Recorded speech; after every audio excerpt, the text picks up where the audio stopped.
Et bien salut les amis, c'est Futuromax. Aujourd'hui on se retrouve pour une nouvelle vidéo où on va parler d'histoire, d'architecture. Et je me suis dit, pourquoi pas parler de lieux disparus. Je fais d'abord mes recherches sur Paris. Il y a potentiellement des lieux incroyables dont personne ne sait l'existence et l'histoire du lieu. Donc voilà, aujourd'hui on va découvrir 3 lieux disparus de Paris.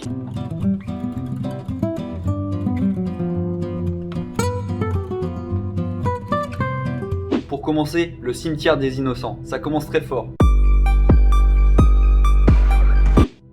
Aujourd'hui, beaucoup de personnes se prennent en photo sur l'actuelle fontaine des Innocents. Et il faut savoir qu'à l'époque, il s'y trouvait la plus grande nécropole de Paris, autrement dit la Cité des Morts. C'était un cimetière paroissial construit aux alentours du XIIe siècle. Et au fur et à mesure du temps, après sa construction, ça va vous dégoûter un peu, mais ce cimetière était clairement une fosse à ossements humains. C'était assez atypique à l'époque, je vous l'accorde. Jusqu'au jour où, le 30 mai 1780, une cave céda sous le poids des cadavres, entraînant éboulement et puanteur dans tout le quartier de Paris. Il fut fermé ensuite en décembre, puis vidé 6 ans plus tard, pour des raisons sanitaires bien sûr. Et aussi l'église des Saints-Innocents fut rasée par la même occasion. Et là vous allez me dire, mais où sont passés les ossements du coup? Où ont-ils été emmenés? Ils se sont retrouvés dans les actuelles catacombes de Paris. Vous avez dû voir de nombreuses vidéos là-dessus, que ce soit des vidéos d'urbex, des reportages. Tous les ossements se retrouvent dans les catacombes de Paris du coup. En 1788 est installé un marché sur cette nouvelle place qui donnera nom le marché des Innocents. Un demi-siècle plus tard, le marché des Halles,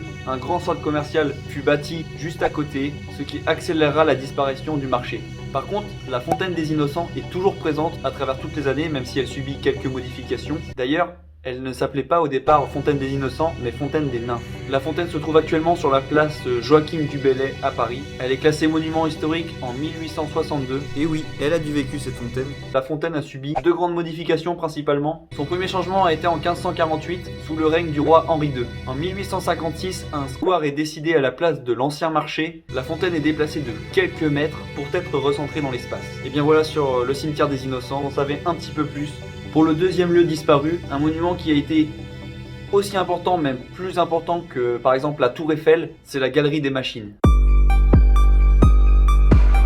Elle a été construite pour l'exposition universelle à Paris en 1889. Elle a été réalisée par 2 architectes français. Ferdinand Duterre, il a été fils de marchand. Il rentre à l'école supérieure nationale des beaux-arts à Paris en 1863. Il construit aussi la galerie de paléontologie et d'anatomie en 1892 et 98. Et le deuxième architecte français, c'est Charles-Léon Stéphane Sauvestre. Il participe en 1884 à la conception architecturale de la Tour Eiffel, par bien évidemment, Gustave Eiffel, pour l'exposition universelle. Alors en fait, l'exposition universelle, c'est quoi? C'est une vitrine technologique, industrielle et artistique d'un pays, qui est ouverte sur le monde entier. Ça donne l'occasion de promouvoir ses innovations. Dans la Galerie des Machines, on y présentera l'exposition française de l'agriculture, surtout des nouvelles machines pour l'industrie. Revenons un peu sur l'architecture du bâtiment. Les fermes géantes qui correspondent à la charpente ont 115 mètres de longueur. Elle avait une immense nef. La hauteur du bâtiment faisait quasiment 50 mètres de haut. Elle était faite en métal et en verre. Et sa longueur 420 mètres, soit 48 300 mètres carrés. Et en 1906, le conseil municipal vote sa démolition. Et oui,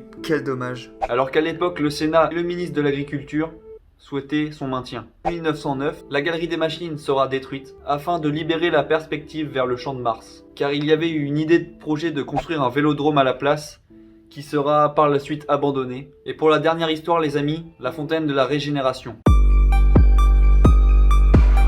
Construite sur les ruines de la Bastille en 1793, cette statue représentant la déesse égyptienne Isis, elle a été bâtie pour commémorer le 10 août 1792, jour de la prise des Tuileries. A l'époque, la forteresse de la Bastille est l'endroit le plus symbolique pour construire une fontaine. Si le bâtiment est détruit en octobre 1789, l'endroit reste un terrain vague jusqu'en 1792, date à laquelle on décide de construire une fontaine sur cette place. Sur les conseils du peintre Jacques-Louis David, il sera question d'une fontaine assez étonnante, car au sommet de cette fontaine sera symbolisée une déesse, une gigantesque femme égyptienne entourée de 2 lions, car la déesse Isis est vénérée comme la déesse originelle et maternelle. On met en avant ce côté nourricier. Ce monument est notamment utilisé pour les fêtes de l'unité et de l'individualité du 10 août 1793, pour commémorer le premier anniversaire de la prise des Tuileries. Et là vous allez me dire, mais ouais, mais elle a pas été détruite la fontaine? Eh bien oui, elle a bien disparu. Et ben en fait, elle a fini par être détruite avec le temps, car elle avait été faite en plâtre, et c'est un matériau qui se détériore très rapidement. Aujourd'hui à la place, il y a l'actuelle colonne de Juillet. Et bien voilà les amis, merci d'avoir regardé jusqu'au bout. Dites-moi quel lieu disparu vous a plus intéressé. N'hésitez pas à débattre dans l'espace commentaire. Je vous dis à très bientôt, c'était Futuromax. Salut. Allez, le tournage est terminé, c'est carré.